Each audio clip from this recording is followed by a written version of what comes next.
Muy bien, esta semana estudiamos un tema muy interesante, creo que básico también para nosotros, sobre todo en los tiempos en los que estamos viviendo, eh, acerca de el juicio. Y el título de nuestro estudio fue La buena noticia del juicio. Un título un poquito al que a lo mejor o se escucha un poco contradictorio, ¿no? La buena noticia del juicio. Y nuestra cita que está ahí en Apocalipsis 14:7 nos habla o nos invita ahí Dios dice, a temerle, a reverenciarle, dice, porque la hora de su juicio ha llegado. Es decir, a veces cuando escuchamos hablar del juicio o del juicio final, eh, tendemos a verlo hacia el futuro, ¿no? Es un día, ¿sí? Que Dios nos va a juzgar. Y a veces se nos olvida que esto ya está pasando y que estamos en los tiempos o en un tiempo en el que se está llevando un juicio en el cielo. Eh, lo cual, pues, a veces nos puede, o sea, puede ser peligroso para nosotros. El hecho de estar esperando un juicio, pues, en un tiempo futuro, ¿sí? Cuando sabemos que este juicio ya ha comenzado, lo sabemos, ¿verdad? Comenzó en el año 1844, no nos vamos a meter en ese asunto de fechas, pero sabemos que el juicio ya ha comenzado, y de hecho aquí en el Apocalipsis nos dice la hora de su juicio ha llegado, no dice va a llegar un día, ¿sí? O cuando Cristo venga va a ser el día del juicio, porque mucha gente así lo ve, ¿no? Incluso a veces como cristianos tenemos esa idea, ¿no? Que cuando Cristo venga, pues va a ser el día del juicio. El juicio ya está llevándose a cabo. Aquí el detalle es cómo podemos nosotros considerarlo una buena noticia, ¿sí? Cuando alguien va a juicio, por ejemplo, si a usted alguna vez le ha llegado alguna notificación, una demanda, un aviso de que tiene que comparecer ante un juzgado, pues cuando le llega esa notificación no es una buena noticia. Usted no se pone a celebrar, no hace una fiesta, no invita a sus amigos para comentarles y contarles la buena noticia, ¿verdad? De que usted va a ser juzgado. O no sé si lo ha hecho, ¿no? Pero creo que no lo hacemos, ¿no? De hecho, si recibimos una notificación de este tipo, pues nos asusta, nos preocupa, eh, nos inquieta, nos puede causar pues muchos conflictos y malestares, ¿no? Una noticia así. Entonces, ¿cuánto más cuando escuchamos hablar de un juicio de parte de Dios? Eh, es algo que a todas las personas nos causa cierta inquietud. Vamos a ver qué es un juicio. Primeramente, aquí tenemos una definición. Dice, un juicio es el conjunto de actos que se llevan a cabo ante un órgano del Estado, es decir, un juzgador, para que éste, dice, con base a hechos probados y mediante la aplicación del derecho, resuelva el conflicto o controversia suscitados, dice, entre dos o más sujetos con intereses que dice ahí, opuestos. Creo que más o menos eh, sabemos, ¿no? Lo que es un juicio, de qué se trata un juicio. Pues nos dice aquí que se trata de resolver un conflicto, una situación, ¿sí? Eh, mediante un juez, ¿sí? Que dice en base a hechos, a pruebas, dice, y él va a dar su veredicto, ¿no? Y va a tratar de mediar ahí la situación para que pues ese conflicto sea resuelto. Eh, aquí el problema es que muchas veces, por ejemplo, cuando una persona resulta ser culpable de algo, ¿sí? De algún delito, pues hay una sentencia, ¿sí? Cuando son otro tipo de problemas, de conflictos, pues a lo mejor no pasa pues de que ya, ¿no? O sea, no procedió la demanda, o a lo mejor tiene que pagar ahí una multa o qué sé yo, ¿no?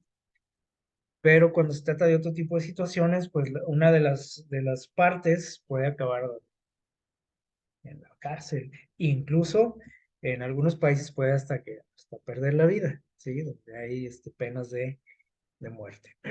Entonces, no es una situación agradable, obviamente, ¿sí? Y el título decía ahorita, ¿no? La buena noticia del juicio. Entonces, sí, estaba digo, raro, ¿no? El título, por qué se puede decir que es una buena noticia cuando se habla del juicio de Dios? Bueno,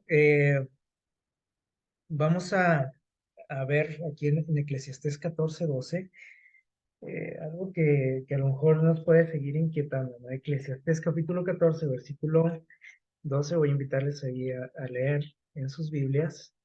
Vamos a usar nuestras Biblias para que la tengan por ahí a la mano.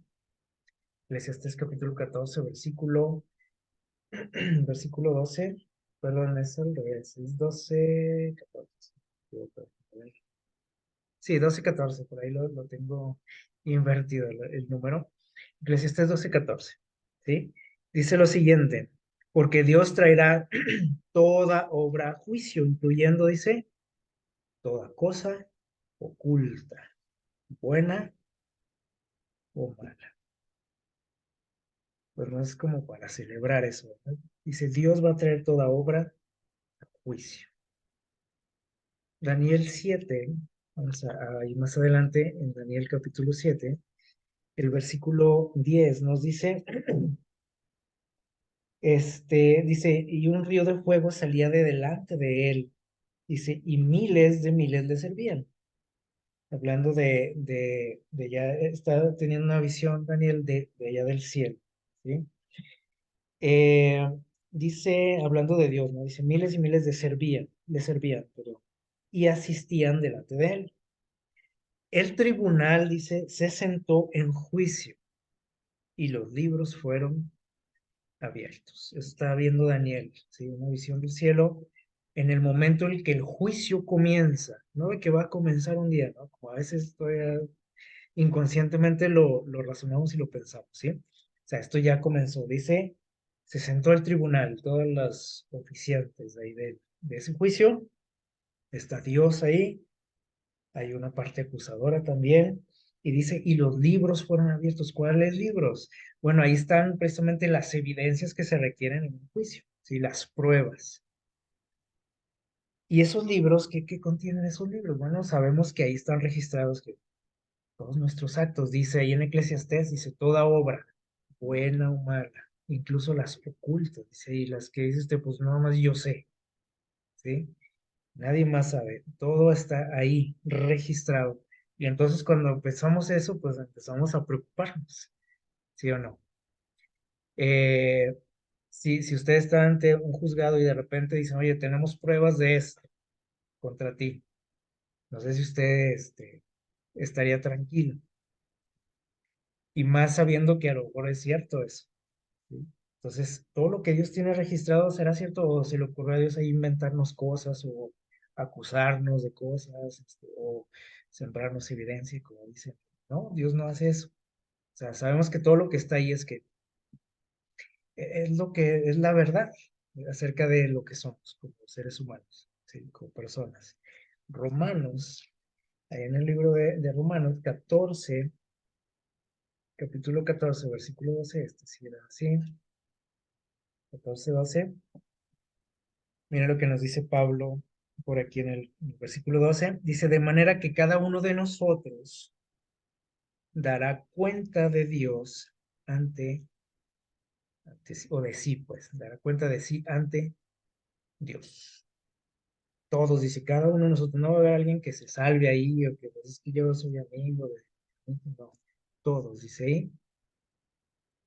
O si usted se cree bueno y que dice, bueno, pues yo voy a saltarme de esa parte, ¿no? Del juicio porque yo soy bueno, yo me porto bien, yo no le debo nada a nadie, ¿sí? Ni a Dios. Dice Pablo, todos vamos a dar cuenta de quién, del vecino, del hermano de la iglesia, de nosotros. Entonces, fíjense cómo tenemos que preocuparnos por nosotros, no del que está ahí a nuestro lado, que muchas veces esa es nuestra gran preocupación. Lo que hace, lo que dice, cómo se viste, cómo se peina, lo que escucha, lo que ve, etcétera. No, cada quien va a dar cuenta de sí. Ahora, esto que estamos viendo aquí, les digo, no es algo así como para aparentemente, ¿no? Como para estar tan tranquilos, ¿sí? Estar a lo mejor hasta celebrando el juicio, ¿sí? No, no parece una buena noticia, según lo que estamos viendo aquí. Sin embargo, vamos a ver cómo se desarrolla esto realmente, ¿no? Porque a veces son cosas que no, en las que no profundizamos muchas veces, ¿sí? O sea, sí, todo el mundo sabemos de un juicio, ¿no? Incluso hasta la gente que no es ni tan religiosa, que no es nada religiosa, alguna vez ha escuchado del día del juicio. Además, hasta hay películas y libros y todo eso, ¿no? Con ideas a lo mejor equivocadas, si ustedes quieren, pero todos hemos escuchado hablar de un día del juicio, del juicio final. Eh, pero les digo, incluso aunque tengamos cierto conocimiento de Dios, a veces no tenemos muy claro este asunto del juicio, ¿sí? Y entonces tenemos que descubrir con este estudio por qué se dice que es una buena noticia para nosotros, como seres humanos. Hasta ahorita, pues la cosa no va muy bien, según lo que estamos viendo, ¿verdad? Y les digo, a veces no tenemos muy claro esto, no lo hemos sabido transmitir tampoco muchas veces con líderes, ¿sí? O cuando compartimos el mensaje de Dios, no sabemos muy bien cómo explicar esto y a veces vamos haciendo como una cadenita, ¿no? En cuanto a ese conocimiento, ¿sí? Y lo vamos distorsionando bastante, de manera que muchas veces los cristianos tenemos ideas como esta, por ejemplo, de que cada vez que pecamos, ¿sí? Que cometemos un error, un delito, podríamos decir ante Dios, interrumpimos nuestra relación con Él, con Jesús, con Dios. Es una creencia que tenemos y a lo mejor usted puede decir, sí, es cierto. ¿Sí? Cada vez que peco, interrumpo mi relación con Dios. Ustedes piensen, a ver cómo lo han aprendido ustedes, cómo lo consideran este asunto. Y otra idea que tenemos también muy arraigada es la siguiente. Si una persona muere en tal condición, ¿sí? O sea, con mi relación con Dios rota, como pensamos ahí, ¿qué va a suceder conmigo? Eso todo el mundo lo hemos pensado alguna vez, creo yo, ¿no? Pues esa persona se va a perder, ¿sí o no? Entonces, cada vez que yo peco, corto esa relación con Dios. Eso es lo que siempre hemos pensado, ¿no? Y si me toca la de malas, que hasta ahí llegué, ¿sí? Cuando estoy en esa condición, adiós, mundo cruel, como decimos, ¿no? Y muchas veces pensamos así, ¿no? Por ejemplo, ¿cuántas veces hemos pensado mal, porque es pensar mal, ¿no? De alguna persona que terminó su vida en una condición un poco, ¿cómo podríamos decir? Eh, Cuestionable, podríamos decir, en relación a lo espiritual. Siempre hemos pensado, uy, no, pues creo que pues, se perdió esa persona. Murió en tal situación, murió en tal lugar, ¿sí? Creo que hasta ahí, o sea, no hay esperanza para él. Como por ejemplo la idea que se tenía, por ejemplo, desde los tiempos medievales, ¿no? De los suicidios, por ejemplo, ¿sí? Donde se impedía, por ejemplo, la iglesia impedía que esas personas fueran sepultadas como cualquier persona, ¿no? Porque era un pecado terrible cometer un suicidio, ¿no? Entonces decían, pues esa persona ya que ya se perdió, no hay esperanza para esa persona.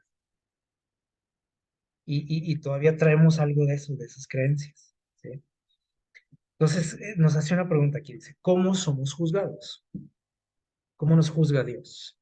Si nos juzga de acuerdo a esto que pensamos nosotros, porque eso no es lo que dice la palabra de Dios, no sé dónde lo hemos sacado o lo traemos ahí arraigado de siglos y siglos de que se va a la cadenita, ¿no? De esas doctrinas. Eh, si Dios nos juzgara así de esta manera, creo que nadie tendríamos esperanza, nadie. Si lo analizamos fríamente, porque usted puede decir, bueno, pero pues yo tengo una buena relación con Dios, trato de no fallarle, y si le fallo, pues inmediatamente pongo cuentas con él, ¿sí? Para que no haya ese problema, ¿no? De que si me toca morir en ese momento, pues yo esté a cuentas con Dios. Pero si nosotros lo analizamos así fríamente, nos daremos cuenta de que no se puede y usted no puede, no tendría esperanza, ¿ok? Porque siempre estamos fallándole a Dios, siempre. Y es que a veces nosotros nos enfocamos mucho en, a lo mejor en alguna debilidad que tenemos. Por ejemplo, si usted dice, bueno, pues mi debilidad es, ¿qué se le ocurre? Este, eh, robar, por ejemplo. Me gusta lo ajeno. Entonces usted está pensando en eso, ¿sí?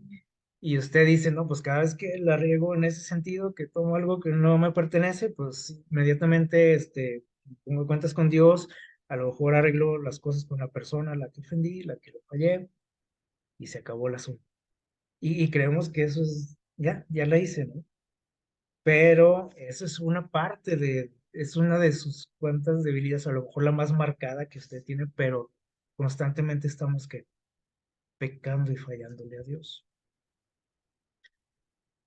Y el día que usted no agarró algo que no le pertenecía, él le gritó a su hijo, habló mal de fulanito, etcétera. Entonces siempre estamos fallándole a Dios. Y si nosotros creemos que en cada ocasión que fallamos se corta la relación con Dios,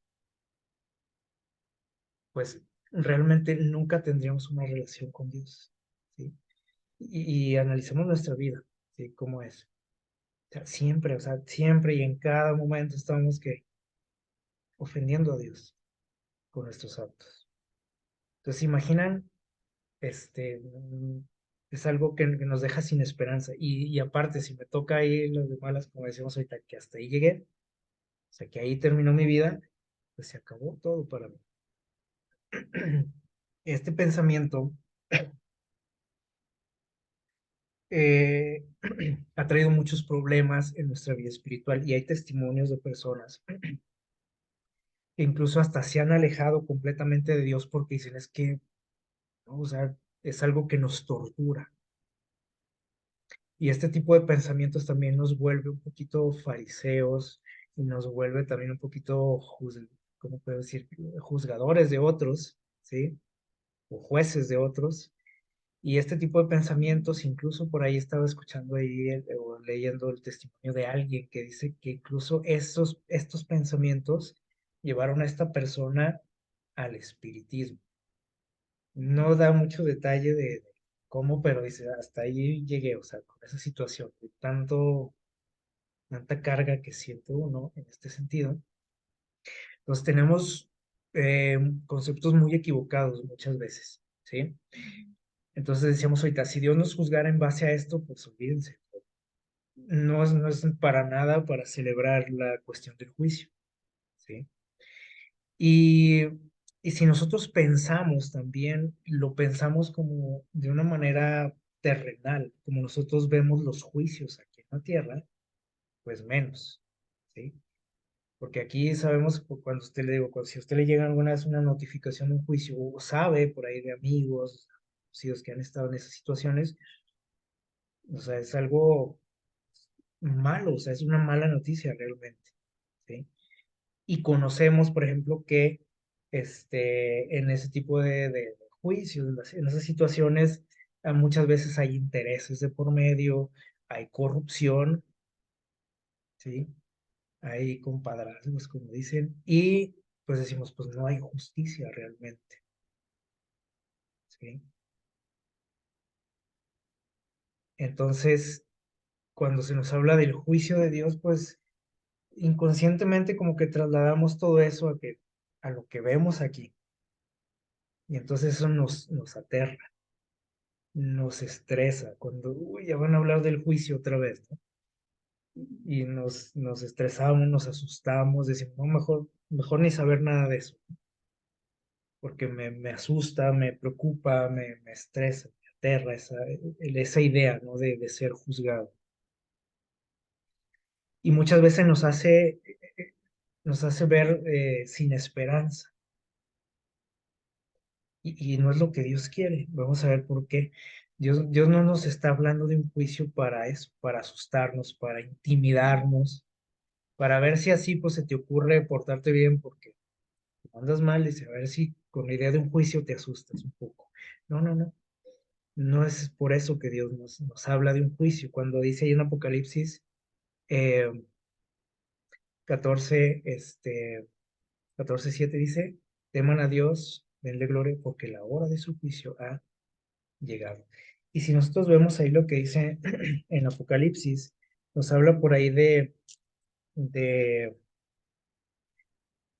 en Apocalipsis 14, nos dice por ahí en el versículo, en el 6 en el anterior, dice que vio, dice Juan, vi volar por el cielo, dice, a un ángel que traía el evangelio eterno, dice, para predicarlo a los que habitaban en la tierra, etcétera. Y entonces dice, entonces dijo, teman a Dios, de la gloria, porque la hora de su juicio ha llegado. Eh, esta cuestión tiene algo interesante, o sea, el evangelio y el juicio son cosas que van juntas, van de la mano, aunque se ven como cosas opuestas, ¿sí? Porque si uno, bueno, el evangelio, pues hasta la palabra lo dice, ¿no? Son buenas nuevas, una buena noticia. El juicio, como que no, es todo lo contrario, pero aquí va junto, ¿sí? Dios lo pone junto aquí en estos dos versículos, ¿sí? Van de la mano, ¿sí? ¿Por qué? Bueno, ¿por qué? Vamos a ver por qué. ¿Por qué va junto? Miren, porque el evangelio nos habla de lo que Jesús vino a hacer por nosotros, ¿sí o no? Esa es la buena noticia, de que Jesús vino a morir por nosotros, a pagar nuestra deuda. Entonces, ¿tendrá que ver eso con el juicio o no? ¿Qué creen ustedes? Claro que tiene que ver con el juicio, ¿sí? Por eso el juicio es una buena noticia, porque Jesús ya pagó por mis pecados.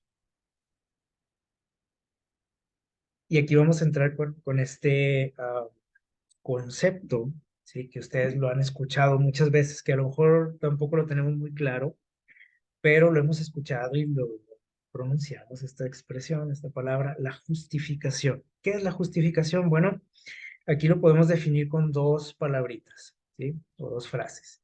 Justificación es perdón, ¿sí? Cuando hablamos de la justificación, hablamos de perdón. Y otra definición de la justificación es ser declarado justo. Perdón o perdonado y ser declarado justo. ¿Por qué decimos que eso significa? Bueno, tenemos aquí bases en Romanos capítulo 4. Miren lo que nos dice, hablando del perdón, ¿sí? Dice, pero al que obra, dice aquí Pablo, o sea, al que se porta bien, dice, no se le cuenta el salario como gracia, o sea, el pago. Dice, no es como un regalo, sino como una ¿qué? Una deuda. Por ejemplo, cuando tú trabajas, el salario que recibes no es un regalo, ¿o sí? No, no, no, nadie te lo está regalando porque tú estás que te lo estás ganando con tu trabajo. Dice aquí es más bien es una deuda. Y por eso, por ejemplo, si se retrasan los pagos de algún salario, dicen, ya me deben tanto o tantas quincenas, o sea, es una deuda, ¿sí? Y aquí dice Pablo, el que trabaja, dice, pues su salario no es un regalo, es deuda. Pero dice aquí, el que no obra, sino cree en aquel que justifica al impío, su fe le es contada por justicia. Es decir, si yo no me estoy esforzando por ganarme la salvación, sino por el contrario, dice, más bien creo en aquel que me justifica, dice, mi fe me es contada por justicia. Como también David habla de la bienaventuranza del hombre a quien Dios atribuye justicia sin que dice ahí, sin obras. O sea, la justicia no viene por portarme bien. Cuando Dios habla de personajes justos, ¿se acuerdan? Muchas veces lo menciona ahí la Biblia, un hombre justo, como Noé, como Job. Dios los consideraba justos porque se portaban bien, porque eran perfectos, porque no tenían pecado. No, dice aquí, bienaventurados aquellos cuyas iniquidades son perdonadas y cuyos pecados son cubiertos. O sea, aquí está hablando de perdón, eso es la justificación, ¿sí? Que tus pecados sean, ¿qué dice aquí? Perdonados. Bienaventurado al varón, dice el varón, a quien el Señor no inculpa de pecado. Eso es la justificación. Dice, Dios no te culpa por tu pecado. Dice por aquí en Romanos 3:20, vamos a ver, también nos va a aclarar un poquito esto. Esta es la versión Reina Valera, dice, ya que por obras, o por las obras de la ley, o sea, por el portarte bien, dice, ningún ser humano será justificado delante de él. Y esto, les digo, también lo traemos bien arraigado, ¿sí? Porque inconscientemente también tratamos de quedar bien ante Dios, de alguna manera, de ganarnos el favor de Dios. ¿A través de qué? De obras. Y aquí hay una palabra interesante que ahorita vamos a mencionar. Dikaios es la palabra que es traducida como justificado aquí, ¿sí? Entonces dice aquí, a través de las obras nadie es justificado ante Dios.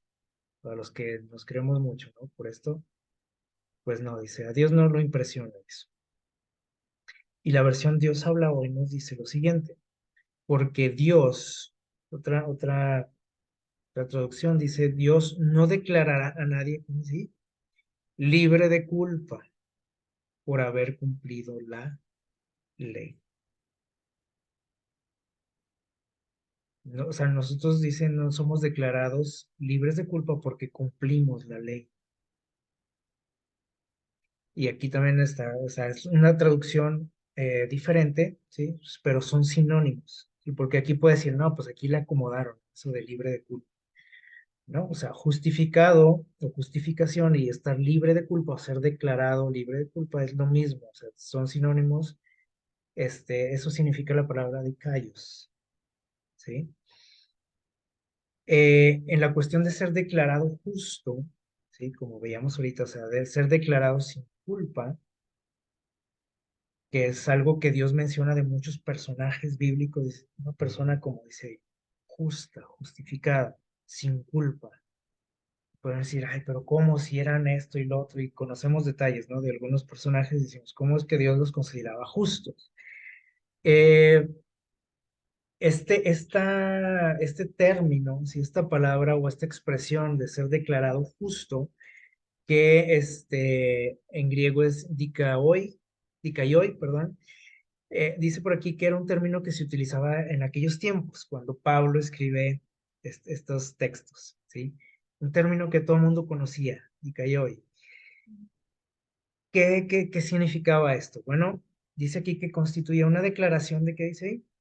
De inocencia, cuando una persona era declarada inocente ante un juzgado.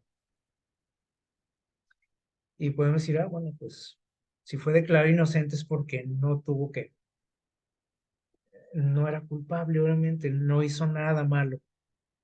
Para nosotros, como, ese es el concepto que tenemos, ¿no?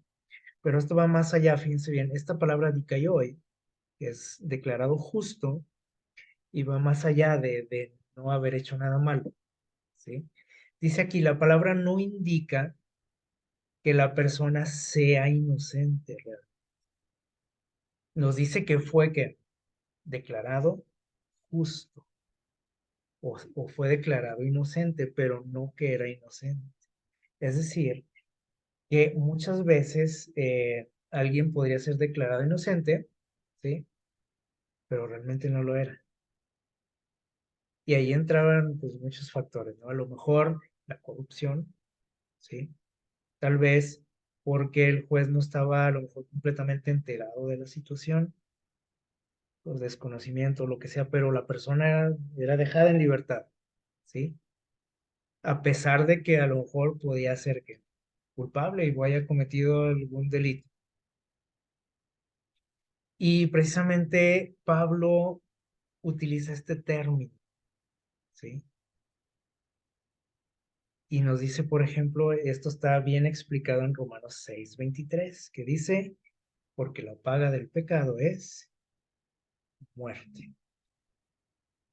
¿Has cometido pecado alguna vez?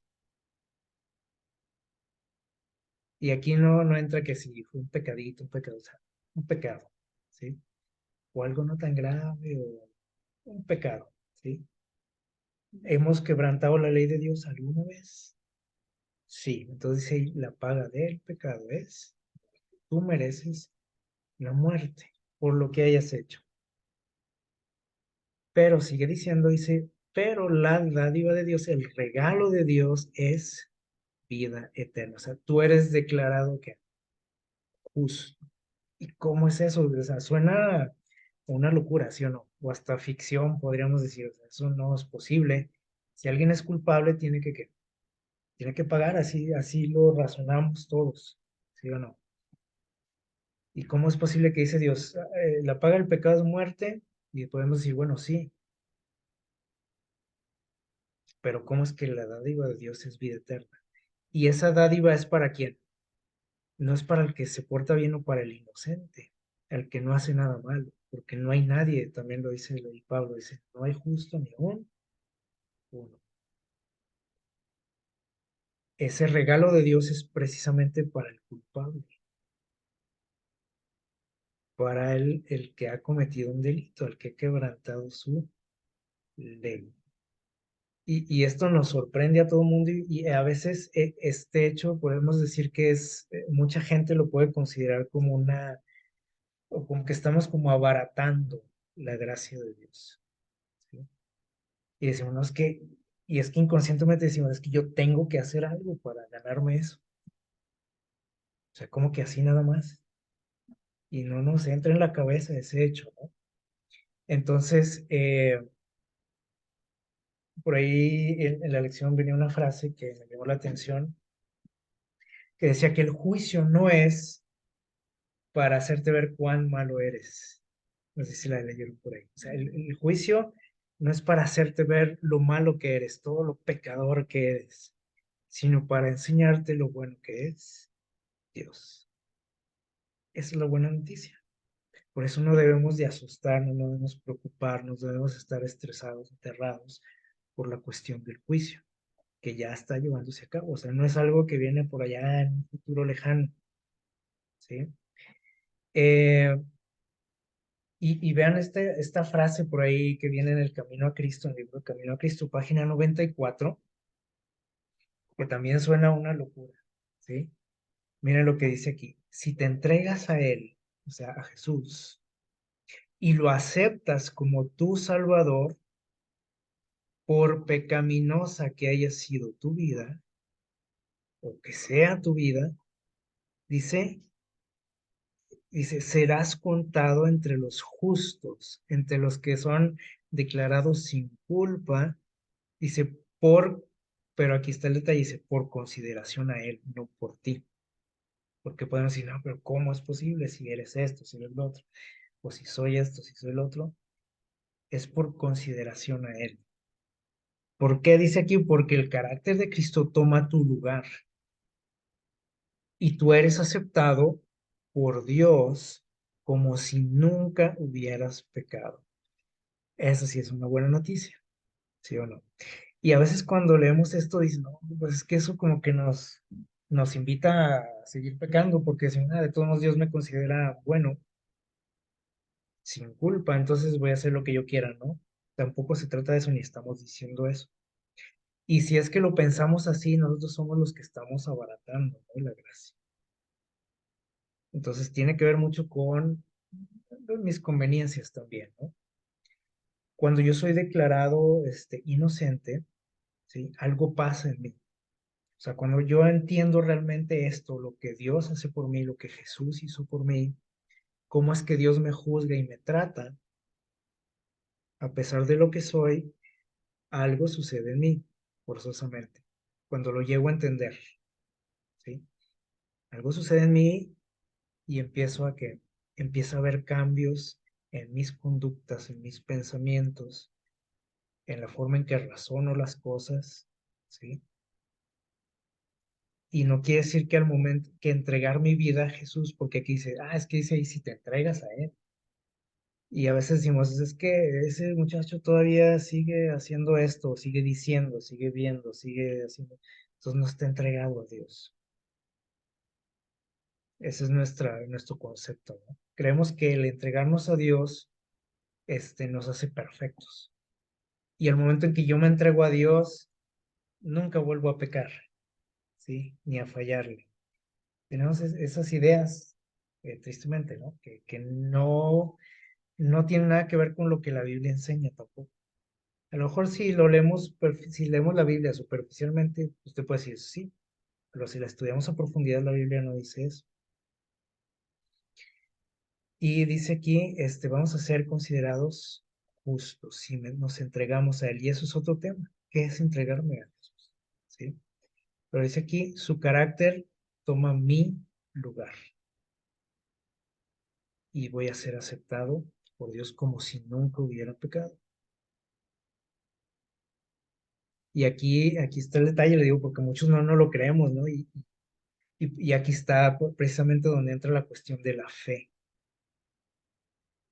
porque muchos no lo creemos, decimos, sí, pues suena muy bonito así, pero para mí que yo tengo que portarme bien, tengo que hacer esto, tengo que hacer lo otro, tengo que ir a la iglesia, tengo que llegar tempranito, tengo que ir peinado, así, así, tengo que participar, tengo que dar diezmo, ¿sí?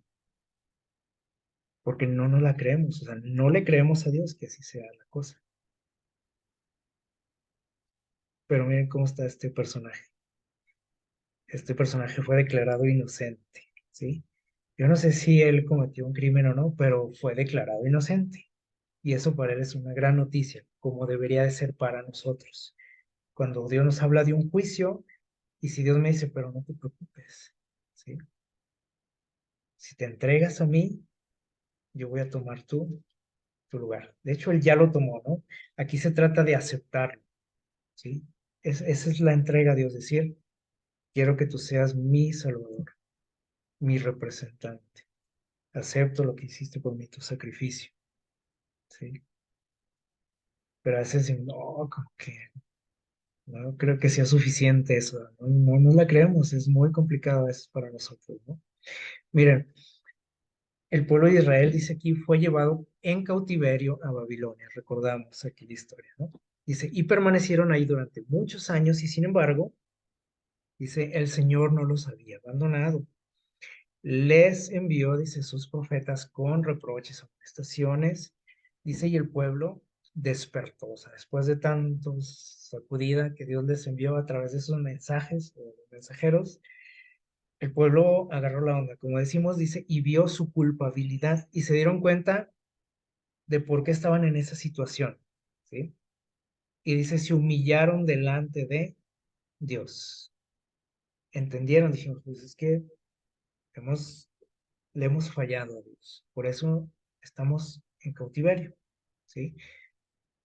Dice, y volvieron a Él con verdadero arrepentimiento. Y entonces el Señor les envió mensajes de aliento, declarando que les liberaría del cautiverio.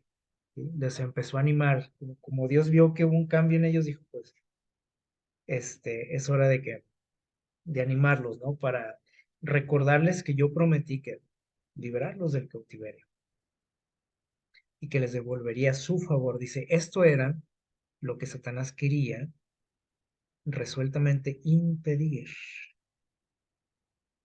que fueran liberados. Dice, un remanente de Israel había vuelto ya a su patria, ya algunos se habían regresado, ¿se acuerdan? Con Nehemías, un grupito. Dice, pero Satanás dice, estaba tratando de inducir a las naciones paganas, dice que eran sus agentes, para destruirlos completamente.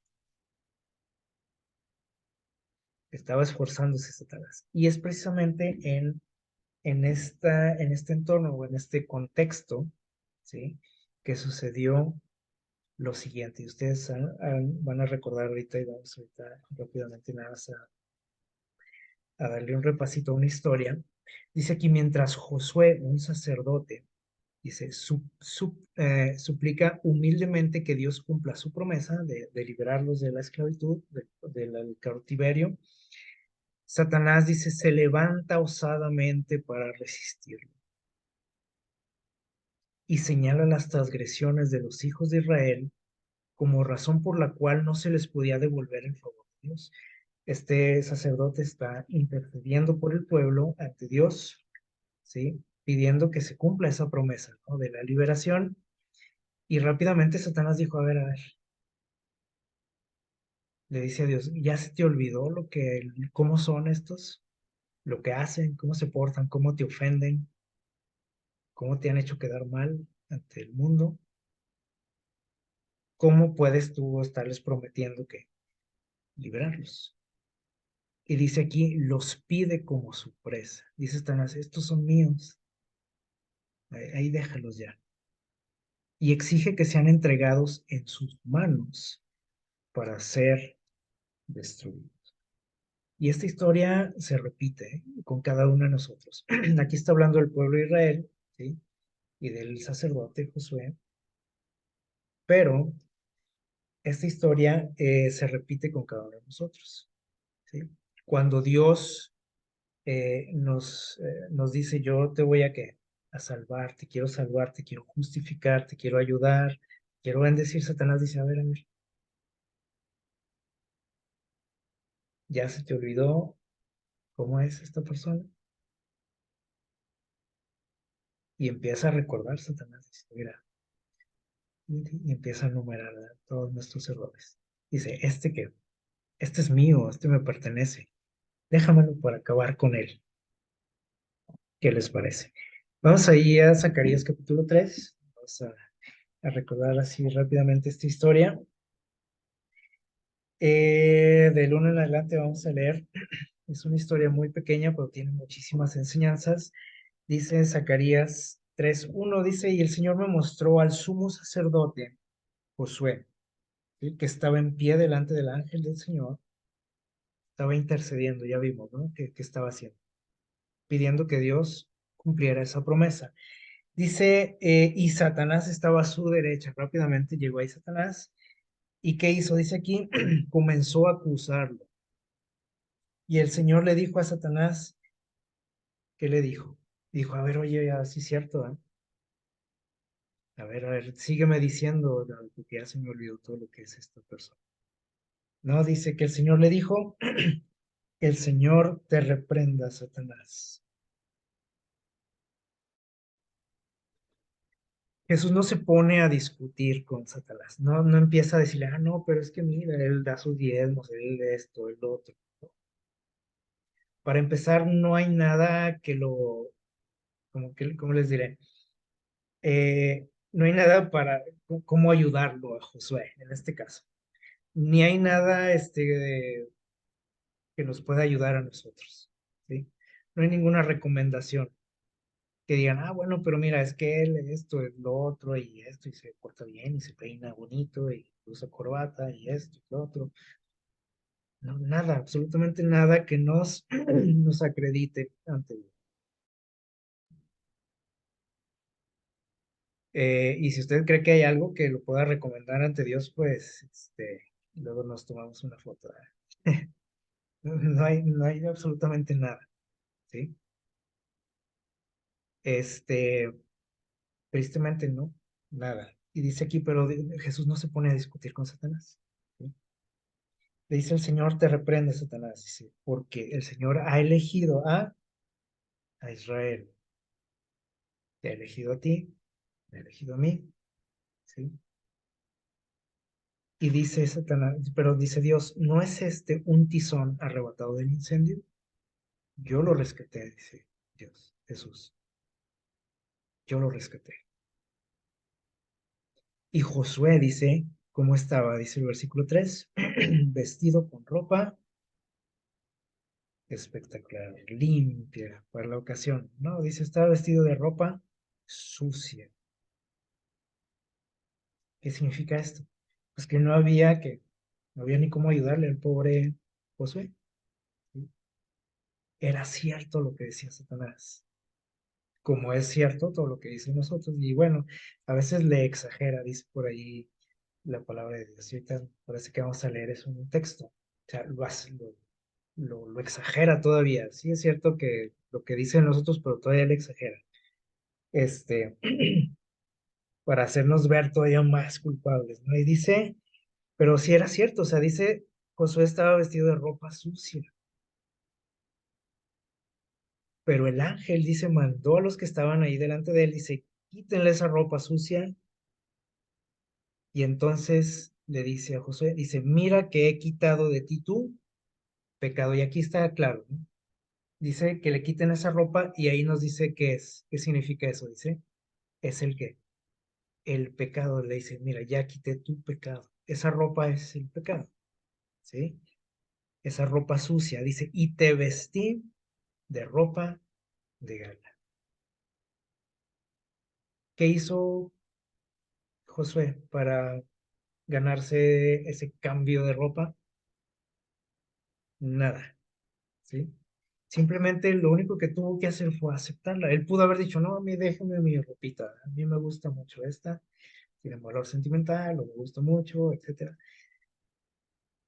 Él estuvo en él, ¿no? El decidir si aceptar esa ropa de gala o no. Es lo único que él tuvo que hacer. Dice, y después después dijo, pongan, dice, mitra limpia sobre su cabeza, y pusieron una mitra limpia sobre su cabeza y le vistieron de ropa limpia, mientras el ángel del Señor estaba presente. Y el ángel del Señor aseguró a Josué, fíjense bien esto, dice, así dice el Señor Dios Todopoderoso, si andas por mis caminos y guardas mis ordenanzas, también tú juzgarás a la casa de Israel. Dice, y también tú guardarás mis atrios y te daré un lugar entre estos que están aquí. Y aquí vamos a algo interesante, ¿sí? Porque podemos decir, está, Dios dice que tenemos que obedecer, si no, no vamos a tener un lugar en el cielo. No, eso viene por consecuencia de aceptar esa ropa limpia. Es decir, cuando yo acepto que Dios me transforme y que trabaje en mi persona, esas obras, ¿sí? O eso se va a empezar a manifestar en mi vida, esas acciones, esos pensamientos, esas conductas, ¿sí? O sea, eso viene hasta después de que, de recibir la ropa limpia. Y muchas veces nosotros queremos cambiar nuestras conductas, ¿sí? Pero siguiendo sucios, ¿sí? Sin aceptar la ayuda de quién, de Dios, y decimos, no, es que yo tengo que hacer esto y este año prometo hacer esto y lo otro. Se ven cómo hacemos las cosas al revés y a veces sacamos de la ecuación a Dios, ¿sí? Y entonces así Dios no puede hacer nada por nosotros. Entonces tenemos que aceptarlo como nuestro Salvador, aceptar el trabajo que Él quiere hacer en nosotros, ¿sí? Para que después esas conductas empiecen a manifestarse en nuestra vida. Y miren, dice aquí, nuestra única esperanza se cifra en qué dice aquí, en la misericordia de Dios, no en mi comportamiento. Que cómo hacemos énfasis en eso, ¿no? Muchas veces los cristianos. Es que, y luego lo peor es que ni siquiera es en nuestro comportamiento, sino el de los demás. Decir, es que usted, hermano, pórtese así, ya no haga esto, y mire lo que dice la Biblia, y no vaya, y no oiga, y no vea, etcétera. No se ponga. Eso es todavía peor, ¿no? Porque ni siquiera estamos trabajando en nosotros, sino que queremos trabajar en los demás. Pero dice aquí, nuestra única esperanza está en la misericordia de Dios. Eso lo tenemos que tener bien claro, ¿sí? Y tenemos que recordarlo las veces que sea necesario. Dice, nuestra única defensa va a ser, ¿qué dice aquí? En este caso dice la oración. Como Josué intercedía delante del ángel, la iglesia remanente, o sea, nosotros en los últimos días, ya lo último, la última iglesia, la última generación, que somos nosotros, dice, con corazón quebrantado y de fe ferviente, dice, suplicará perdón. El problema es que la iglesia de nuestros tiempos no cree que haya algo por lo que tenga que pedir perdón, ¿sí o no? Es lo que dice por ahí en Apocalipsis 3, del mensaje lo dice, ¿se acuerdan? ¿De qué tenemos que arrepentirnos si somos perfectos? Somos el pueblo de Dios, somos la iglesia elegida, somos, ¿sí? Lo máximo. ¿De qué tenemos que pedirle perdón a Dios? Dice perdón y liberación, como lo hacía José, dice, por medio de Jesús. Entonces aquí está algo bien complicado, ¿no? Porque a la vez, la otra vez estudiamos, ¿no? Somos una generación que tenemos muchísimas ventajas, muchísimas comodidades, muchísimo conocimiento, incluso, o sea, conocimiento de Dios y tecnológico, de muchas cosas. Entonces decimos, pues, o sea, ¿de qué tengo que arrepentirme ante Dios? Como iglesia, por ejemplo, como pueblo de Dios. Sí, sí, somos lo máximo, ¿sí? Pero dice Dios, ustedes son que no ven su condición, sí, sucia, ¿no? Como la de Josué, pobres, ciegos, desnudos. Sus miembros, ¿sí? Hasta hablando de nosotros, ahí dice, serán completamente conscientes del carácter pecaminoso de sus vidas, no de la pecaminosidad de la vida del que está ahí a mi lado, o del pastor, o de tu dirigente, o de X persona, de tu vida, ¿sí? Consciente de tu pecaminosidad, dice. Y verás tu debilidad, tu indignidad, y mientras dice, se miren a sí mismos, estarán por despertar. Mientras yo esté viendo a los demás, a ver qué hacen, qué no hacen, cómo se peina, cómo se porta, dónde va, qué oye, qué ve, estamos fritos ahí. Pero dice aquí que mientras nos estemos mirando a nosotros mismos, y, o sea, analizándonos a nosotros mismos, dice, estamos por despertar. Eso nos va a llevar a despertar. Mientras yo siga viendo los demás, ahí me voy a quedar, ¿sí? Dice, el tentador estará listo para acusarte, como estaba listo para resistir a Josué. Va a señalar tus vestiduras sucias, tu carácter deficiente.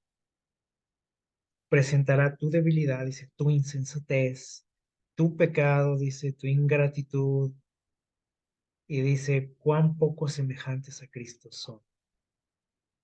Dice, ¿en qué te pareces a Cristo?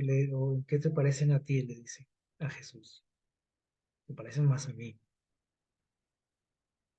Dice, y eso ha deshonrado a Dios, obviamente. Y entonces cuando vemos esto decimos, "Uy, no, pues si estamos perdidos, ¿no? A menos que usted se crea que no es así, bueno, pues ya la hizo. Pero dice aquí, Satanás insiste en sus acusaciones delante de Dios contra ellos, declarando, dice, que por sus pecados han perdido el derecho a la protección divina, reclamando el derecho de destruirte como transgresor, ¿sí? Dice, y te declara tan merecedor como él mismo de ser excluido del favor de Dios. Dice, pues si a mí me destituiste de tu gloria, le dice Dios, pues él la lleva también, ¿no? Y vean lo que dice aquí, esto está interesante, dice, ¿son estos los que han de tomar mi lugar en el cielo? Tú, y Satanás y se burla, dice, tú vas a tomar mi lugar en el cielo. Y el lugar de los ángeles que se unieron conmigo, mientras profesas, dice, obedecer la ley de Dios, dice, y hace una pregunta a Satanás, ¿has guardado su ley realmente? ¿No has sido amador de ti mismo más que de Dios? ¿No has puesto, dice, tus propios intereses antes que su servicio, antes que las cosas de Dios? Y toma la otra, ¿no? Otro punto malo para nosotros, está tachito por ahí. ¿No has amado las cosas del mundo? Pregunta Satanás.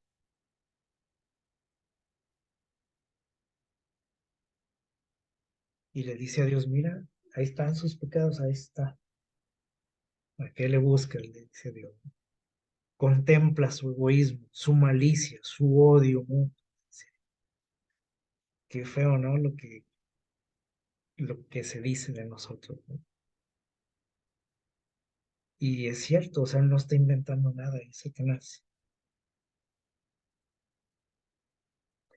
Dice, vean lo que aquí está la buena noticia. Dice, los hijos de Dios han sido en muchos respectos o aspectos muy deficientes. Y podemos acordarnos de muchos personajes de la Biblia, ¿no? Pero tampoco se trata de eso. Tenemos que analizarnos a nosotros. Somos muy deficientes, dice aquí, y Satanás tiene un conocimiento exacto de tus pecados, que obviamente dice te indujo a cometer, dice, y los presenta de la manera más exagerada, es lo que decíamos ahorita, todavía le pega más, declarando esto, dice Satanás, me desterrará Dios a mí y a mis ángeles de su presencia, y sin embargo vas a recompensar a este que ha sido culpable de los mismos pecados que yo. Tú no puedes hacer esto, le dice Dios.